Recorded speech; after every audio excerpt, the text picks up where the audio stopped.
السلام عليكم ورحمة الله وبركاته. اخواتي الاعزاء، اهلا وسهلا فيكم على قناة خبير الاعشاب والتغذية علاء بقداش. اليوم رح نحكي عن مشكلة، مع الاسف هاي المشكلة عم تصيب الصغار والكبار، وطبعا بالاخص الصغار اكثر من الكبار. وهي المشكلة هي مشكلة السعال والبلغم والتحسس. فهي المشكلة مع كثير من الناس. طبعا يعني بشكل طبيعي المفروض هي المشكلة تصير مع الناس خاصة بفصل الشتاء، ولكن مع الأسف بسبب ضعف المناعة وبسبب سوء التغذية عم تمتد هي المشكلة على مدار العام. على مدار العام الإنسان المصاب بهي المشكلة عم يعاني من هي المشكلة. المشكلة اللي هي مشكلة السعال ومشكلة البلغم ومشكلة إفرازات البلغم ومشكلة التحسس.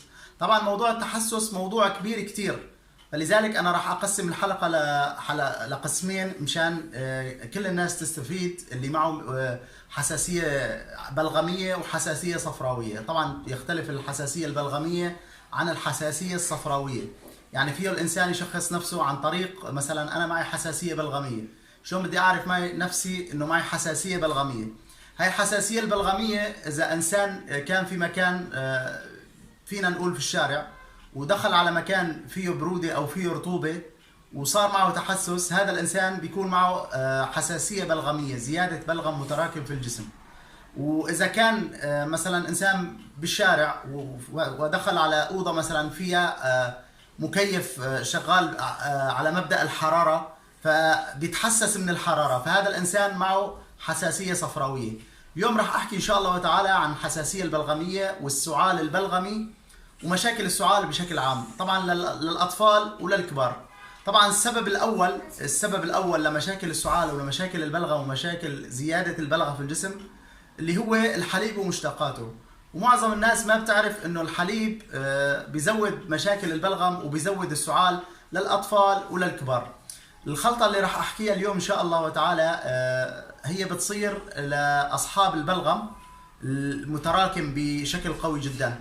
هاي الخلطة عبارة عن عشبتين. العشبة الأولى هي البردقوش كل الناس بتعرفه، وإذا في ناس ما بتعرف شو هو البردقوش بتسأل العطار. فالبردقوش يؤخذ من البردقوش ومن المليسة.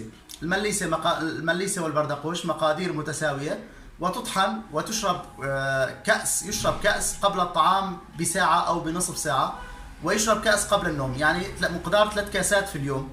طبعا والخطوة الأهم من البردقوش والمليسة اللي هو زيت السمسم. طبعا زيت السمسم المعصور على البارد او الطحينه، فينا نقول طحينه، ولكن زيت السمسم كفائده افضل بكثير من الطحينه. بيتاخذ ملعقتين كبار قبل الطعام، ملعقتين كبار من زيت السمسم قبل الغداء وقبل العشاء وقبل النوم. كذلك الامر هذا بيساعد بشكل كثير كبير بمشاكل السعال ومشاكل الحساسيه، ولكن مشاكل الحساسيه بدها وقت اطول شوي. فالانسان لما بيلتزم بهذه الثلاث مشاريب، هي مشروب زيت السمسم عفوا البردقوش والمليسه، فخلال 3 شهور فينا نقول انه الرئتين بترجع يعني جديده. حتى الانسان لو كان مدخن على فتره 20-30 سنه، فخلال 3 شهور هي الخلطه بترجع الرئتين كانها جديده من اول وجديد.